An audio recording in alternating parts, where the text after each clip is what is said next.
this one is much more interesting for me. This Two big one, boys. heavyweight, big boys. Who do you got here? This is another fight where they have some common opponents, Tai Tuivasa and Marcin Tybura.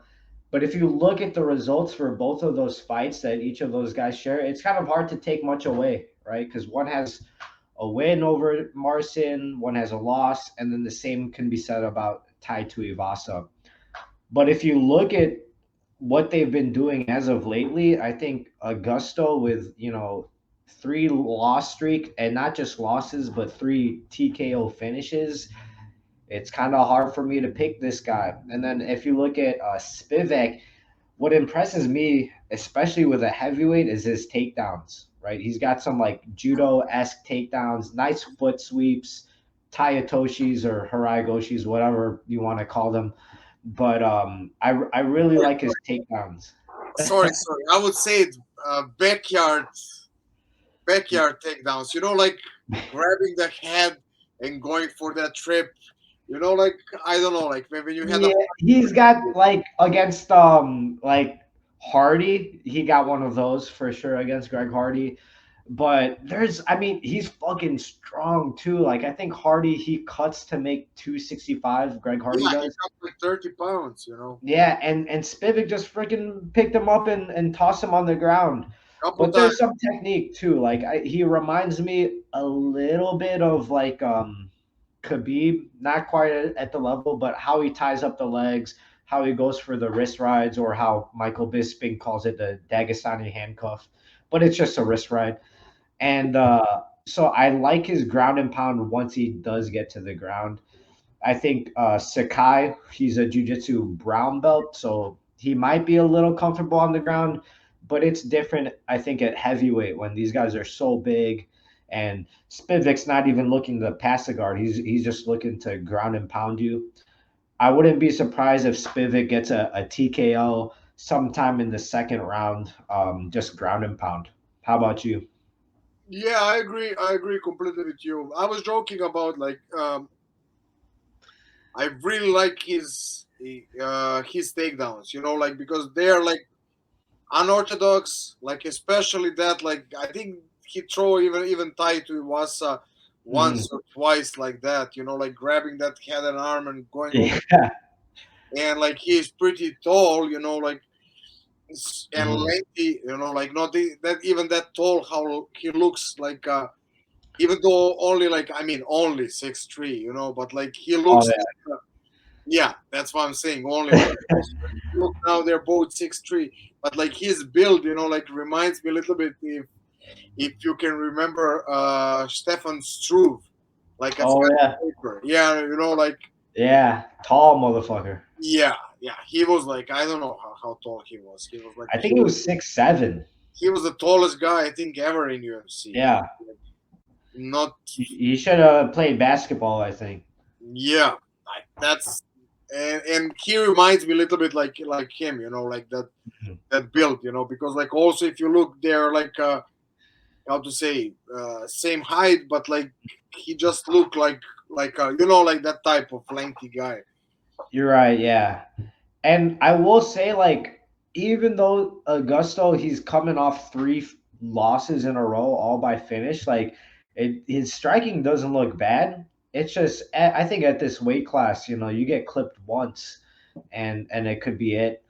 Having said that, it's like three in a row. Could his chin be gone, or is it just a matter of that's how heavyweight goes? It's hard to say, but that three in a row, it doesn't look good to me. Yeah, but also if you look like his last loss is against Thai, and the Thai I think that fought him is not the same Thai that Spivak had a fight Right. against, like also Rosenstruck can put Yeah. anybody to sleep, and not to say over him. I think when over him it was like coming back, and he had pretty good fight against over him, Mhm. he looked really good until that finish, but like you said in heavyweight that finish can come any moment, especially like Right. elite striker as Overeem is. But also 3 in a row. He's probably fighting for his place in UFC now. But like with the Right. heavy, we saw that they have like little bit more. How to say? It's not that deep division. So people stay longer. I You know. think a couple weeks ago we were talking about a fight where it was two heavyweights, and one had like a 3-fight losing streak, one had a 4-fight losing streak. So maybe he's got one Yeah, more loss in him. I don't know, but heavyweight, I would agree. They're trying to hold on to some of these guys. yeah, and also like if you look the quality of the level of the previous, I forgot even the names. Sakai is like I think much higher ranked than them and much more respected. So I think even if he lose, he will not lose his position. They're He's gonna. he's fighting good guys, and he was a ranked fighter. He was top 10 when he lost to Tuivasa. So it's not like he's nobody. Yeah, yeah, and especially if you look like he has victory over Tibura Blago Mhm. Ivanov, who I thought like, and it was split decision loss. Like, and I really thought for that guy like few years ago that he can go even for a title. I think Yeah, the Vegas got a tool on him. And he didn't how to say shine in his full perspective. But he was like top prospect, I think, from Europe in heavyweight, yeah. and I think just like the lifestyle, what I heard also from some people, Oh, really? Okay. yeah, yeah, he likes to party even too much. But Yeah. like he was like a maybe like a more disciplined. So, but like still, even like that, to beat him up, like it's how to say for me like it shows your quality. And also like being against Arlovsky, even though Arlovsky is like older, but we see now he's like on the pretty good streak even Yeah. now after the Yeah. loss. He's sticking around. Yeah, so this is gonna be interesting. Like I said, we have like Spivak as a pretty big favorite. Mhm. Sorry, he's like minus 255. And Sakai is like plus 215, so I don't know, like how I like underdogs and I don't like big favorites. Are So you are you taking Sakai in this?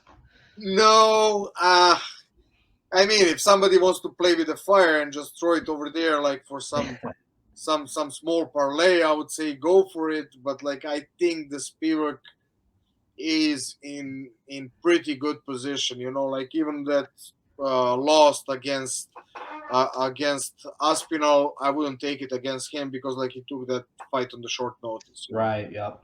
Yeah. So for me, like I think this is pretty clear that Spivak will get it. But again, this is big boys, heavyweight. One shot can change the outcome of the fight. But still, I would like skip this one, or maybe like even I would play like that's not gonna go in decision. That's I think maybe the best bet on this one. My money's on Spivak. Yeah. If I was betting, I actually wouldn't skip this fight. I would skip the co-main, but we're not there yet. We're not there yet.